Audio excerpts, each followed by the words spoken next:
What is good, guys? Welcome back to the channel. It's your boy King. We are back again today, guys. Checking out Common Ground Conversations, guys. I checked out another Andrew Tate, Love or Hate. This is conversation 4. Let's check it out. The last one was hot, hot, hot.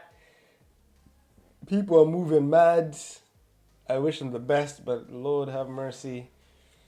You need to get right. Let's check this out. Someone like Andrew Tate, he's come about.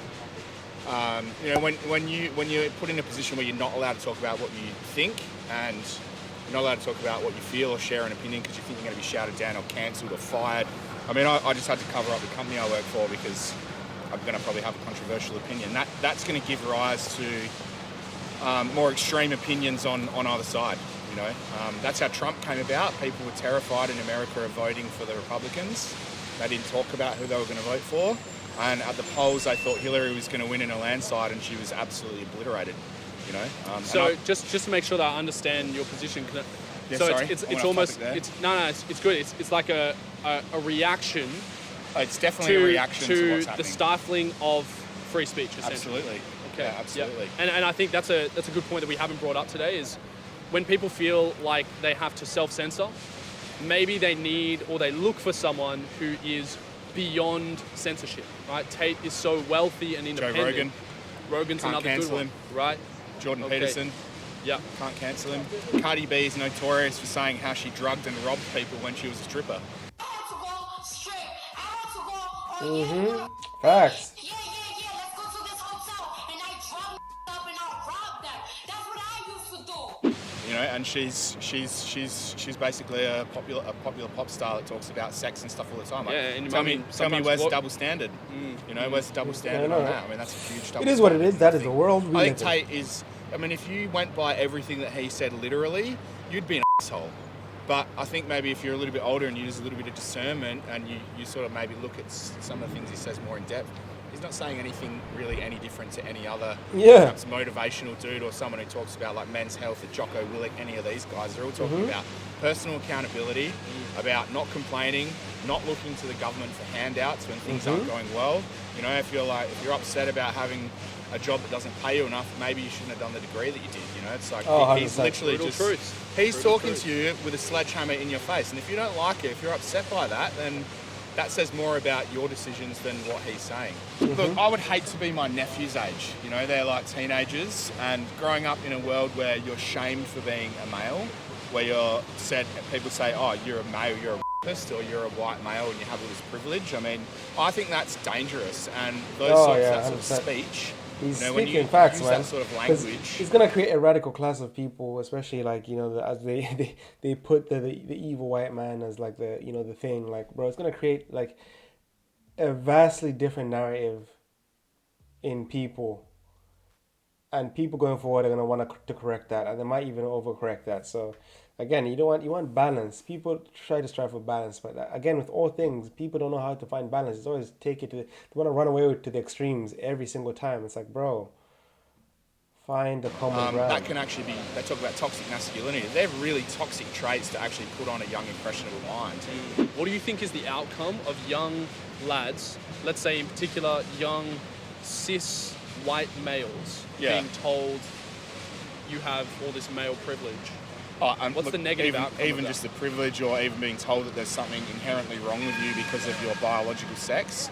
I mean, could you imagine what that would do to somebody's like frame of mind later on in life? I mean, that's going to come with its own consequences of things like shame, which men already have a huge amount of shame that we carry anyway. Guilt, lower self-esteem. Why do we want young boys to be growing into men with shame, guilt, and lower self-esteem? Don't we want them to be like contributors of society, and don't we want them to be confident in their abilities and confident in how they interact with people?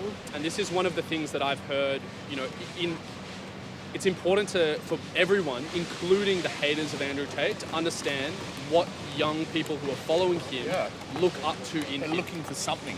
Because if we remove the symptoms, so to speak, if we remove Tate from Facebook, Insta, other platforms, whatnot, It's not going to stop him.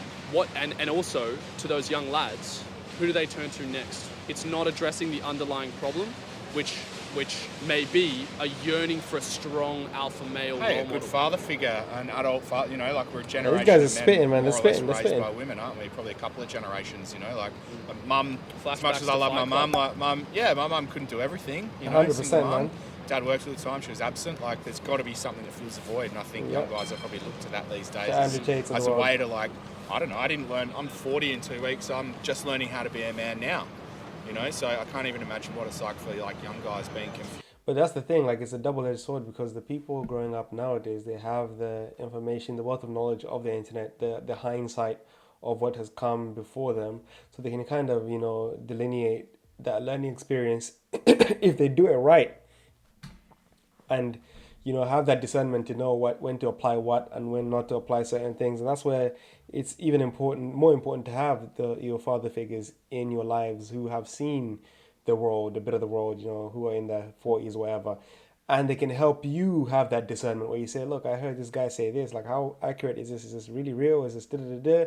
And your father figure can then come in and clarify and demystify some of the things you're having issue for. And that's the thing, like pushing this whole narrative, we don't need men, bro. This is gonna backfire on you in the long run. Like you're gonna raise a lot of feminized men who are super emotional, and then you're gonna have more crime because emotional people are very dangerous, especially emotional men, because they have power in their hands, and if they become too emotional, it becomes a problem. So, you know, people just need to be aware and delineate and try and find positive male role models on the internet as well as in real life, which can disseminate and filter that information through that you do find online through them who've been through something, who've gone through struggle, and they can understand and have the capability to tell you, okay, that person you heard say that, this is what they really mean by that, and this is what you should really be taking away from this message and not the rest of it. Da, da, da, da. That's what people need. Always fundamental, because again, people could say, you know, I don't listen to anyone, I just do things myself. No, you do not.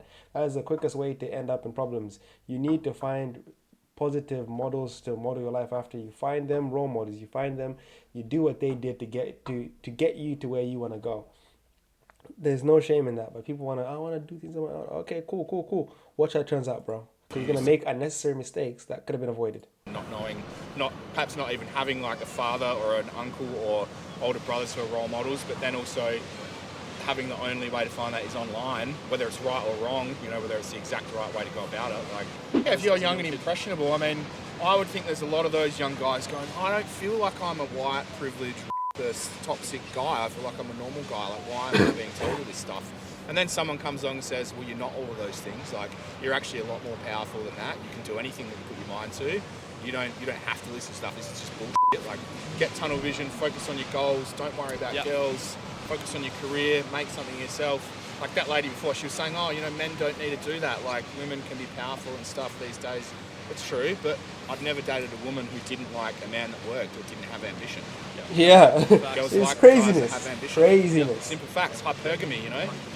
I don't see any really wealthy women going and picking up like broke, like dudes off the street. Yeah. But there's plenty of rich dudes that date young women with no qualifications and no skills. So, and that's what I mean around it's useful to observe the dating preferences of males and females. Yeah. And as a young lad, I found that really important to know. What is it that females are attracted to? What do they value? One of those things being For money. sure. If you're a broke, in the words of the top G himself, if you're a brokey, it's going to be very difficult to find a woman who's attracted to you. But if you don't have a strong masculine role model, that was clean. Let me not jump into that conversation just yet, guys.